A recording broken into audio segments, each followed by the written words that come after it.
चमोली जिले से अहम खबर है। जिले के डीएम संदीप तिवारी ने ज्योतिर्मठ आपदा के कामों को लेकर मूल निवासी स्वाभिमान संगठन के पदाधिकारियों के साथ बैठक की। इस दौरान डीएम ने संगठन के पदाधिकारियों को ज्योतिर्मठ की सुरक्षा के लिए शासन और प्रशासन के स्तर पर किए जा रहे कामों की जानकारी दी। साथ ही संगठन की मांगों को शासन स्तर पर रखकर उन्हें पूरा करने का भरोसा दिया। डीएम ने कहा कि ज्योतिर्मठ की सुरक्षा को लेकर डीपीआर बनाई गई है और अगले 30 सालों को ध्यान में रखकर ज्योतिर्मठ की सुरक्षा योजना पर काम किया जाएगा। साथ ही नगर की आवश्यकता के अनुसार ड्रेनेज और सीवर निकासी के लिए योजना की डीपीआर परीक्षण हेतु आईआईटी रुड़की भेज दी गई है, जिसकी स्वीकृति मिलते ही नगर में सुरक्षात्मक कार्य किए जाएंगे। डीएम ने यह भी जानकारी दी कि ज्योतिर्मठ में आपदा प्रभावित रेड जोन के 482 परिवारों में से 217 परिवारों को मुआवजे का भुगतान किया जा चुका है। इस बीच बद्रीनाथ केदारनाथ मंदिर समिति के अध्यक्ष अजेंद्र अजय ने भी आपदा प्रबंधन सचिव विनोद कुमार सुमन के साथ बैठक कर ज्योतिर्मठ आपदा को लेकर चर्चा की। बड़े प्रोजेक्ट्स होने हैं ज्योतिर्मठ के बचाव में। एक ड्रेनेज प्लान है, एक सीवरेज प्लान है और एक अलकनंदा के लेफ्ट बैंक का सुरक्षात्मक कार्य है। पहले दो काम पेयजल निगम कार्यदायी संस्था है जो डीपीआर जियो टेक्निकल सर्वे करके बना चुका है और अलकनंदा के लेफ्ट बैंक की सुरक्षात्मक कार्यों का काम सिंचाई विभाग कर रहा है डीपीआर बनाने का। और तीनों ही डीपीआर आईआईटी रुड़की में इवैल्यूएशन के लिए जा चुकी हैं। वहाँ की हाई टेक्निकल टीम जब उसको अप्रूव कर देगी या उसमें जो भी चेंजेस सजेस्ट करेगी उसके बाद ही टेंडर इत्यादि की प्रक्रिया की जाएगी। और जितने भी कार्य किए जाएंगे उसमें आगामी 25-30 वर्ष 50 वर्ष के जो जोशीमठ की आबादी बढ़ेगी उसको ध्यान में रखते हुए किए जाएंगे ताकि ज्योतिर्मठ का जो सुरक्षात्मक कार्य हैं स्टेबलाइज करने के हैं वो सफल हो सकें।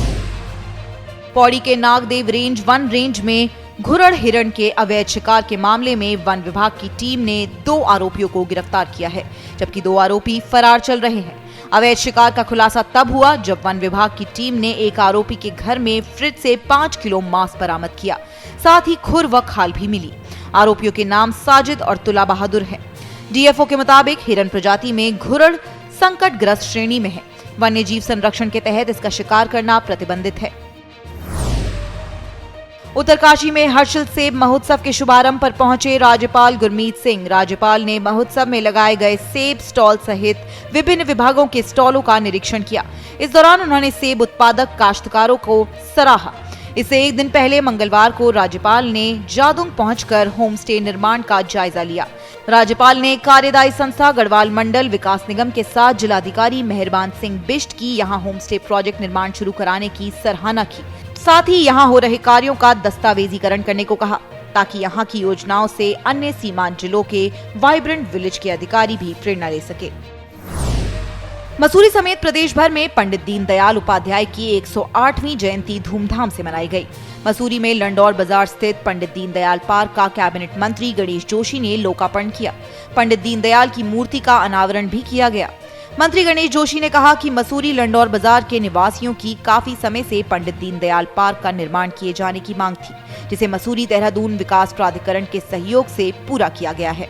मंत्री ने बताया कि लंडौर बाजार को विकसित किए जाने को लेकर मसूरी देहरादून विकास प्राधिकरण के अधिकारियों को योजना बनाने के निर्देश भी दिए गए हैं। वहीं सर्वे ऑफ इंडिया की खाली पड़ी जमीनों को प्रयोग में लाए जाने को लेकर भी केंद्रीय स्तर के मंत्रियों और नेताओं से वार्ता की जाएगी। अब हेलीकॉप्टर से कर पाएंगे श्रद्धालु आदि कैलाश के दर्शन। इसके लिए ऑनलाइन बुकिंग 25 सितंबर से शुरू हो गई है। श्रद्धालुओं के लिए आदि कैलाश की यात्रा आसान बनाने के लिए कुमाऊं विकास निगम हेली सेवा की शुरुआत करने जा रही है। इसमें उत्तराखंड टूरिज्म डेवलपमेंट बोर्ड भी सहयोग कर रहा है। फिलहाल पायलट प्रोजेक्ट के तहत आदि कैलाश की हवाई यात्रा शुरू होगी। रिस्पांस को देखते हुए फिर आगे इस पर फैसला लिया जाएगा। प्रति यात्री खर्च 80,000 रुपए होगा, जिसमें हेलीकॉप्टर, जीप का किराया, रुकना, खाना समेत सभी सुविधाएं शामिल है। हेली सेवा के लिए यात्रियों को खुद पिथौरागढ़ आना होगा। इसके बाद यात्रियों को हवाई मार्ग से गूंजी तक ले जाया जाएगा, जहां यात्रियों के 3 रात रुकने का प्रबंध किया गया है। आदि कैलाश यात्रा 1 अक्टूबर से शुरू हो रही है। केदार घाटी में मौसम साफ होने के बाद केदारनाथ धाम यात्रा ने एक बार फिर से रफ्तार पकड़ ली है। जहां पिछले दिनों बारिश कम होने के बाद 4 से 5 हजार यात्री ही बाबा केदार के दर्शन के लिए पहुंच रहे थे, वहीं अब पिछले 2 दिनों से लगातार 11,000 से ज्यादा यात्री प्रतिदिन दर्शन के लिए पहुंच रहे हैं। मंगलवार शाम को दर्शन करने वाले श्रद्धालुओं की संख्या 11,83,370 रही।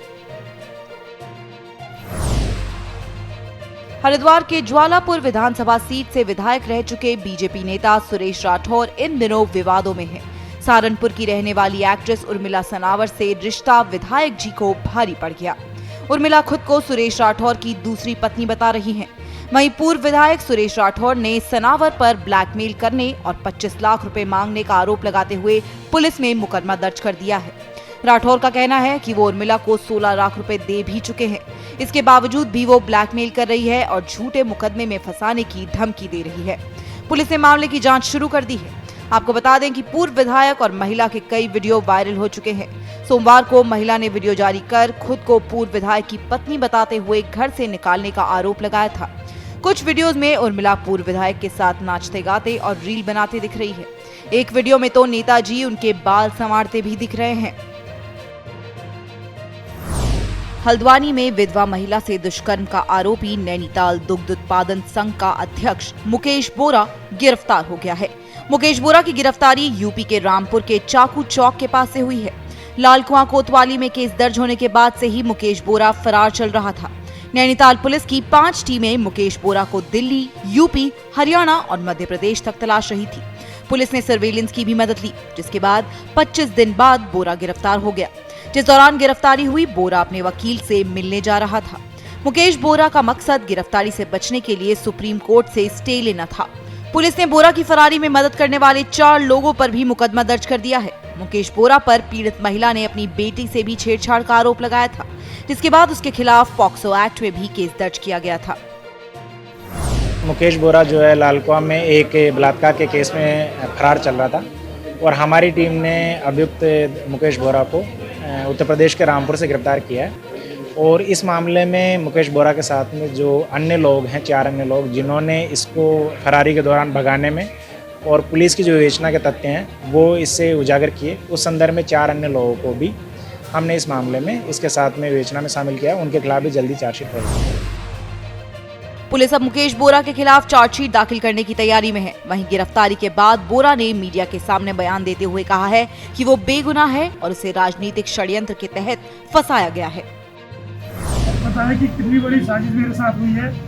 2 वर्षों से जो लोग मुझे चुनाव में नहीं हरा पाए, आज उन्होंने ये अंतिम हथकंडे के रूप में मुझे 34 साल की तो मेरी मेहनत बर्बाद करने की कोशिश करी है। लेकिन मुझे बोलू देवता और न्यायपालिका पर भरोसा है। निश्चित रूप से जो परिणाम सामने आएंगे मुझे स्वीकार होंगे। और मैंने मैं समझता हूँ मेरे से ज्यादा आप लोग जानते हैं। देहरादून समेत प्रदेश भर में मिठाई, देसी घी और मक्खन के कारोबारियों पर बड़ा छापेमारी अभियान चल रहा है। केंद्रीय स्वास्थ्य मंत्रालय के निर्देश पर मिठाइयों, सभी ब्रांड की देसी घी और मक्खन की गुणवत्ता की जांच की जा रही है। देहरादून में लड्डू समेत कई मिठाइयों, घी और मक्खन के सैंपल लिए गए और फिर जांच के लिए भेजे गए। सैंपल की रिपोर्ट के आधार पर आगे की कार्रवाई की जाएगी। रुद्रप्रयाग जिले में केदारनाथ धाम यात्रा मार्ग पर गौरीकुंड के पास एक बोलेरो गाड़ी खाई में जा गिरी। सूचना मिलने पर पुलिस, एसडीआरएफ, एनडीआरएफ और डीडीआरएफ की टीमें मौके पर पहुंची और रेस्क्यू कर बोलेरो सवार लोगों को खाई से निकाला गया। बोलेरो में 13 लोग सवार थे, जिनमें से 6 की हालत गंभीर है। उन्हें हेलीकॉप्टर से ऋषिकेश एम्स पहुंचाया गया है।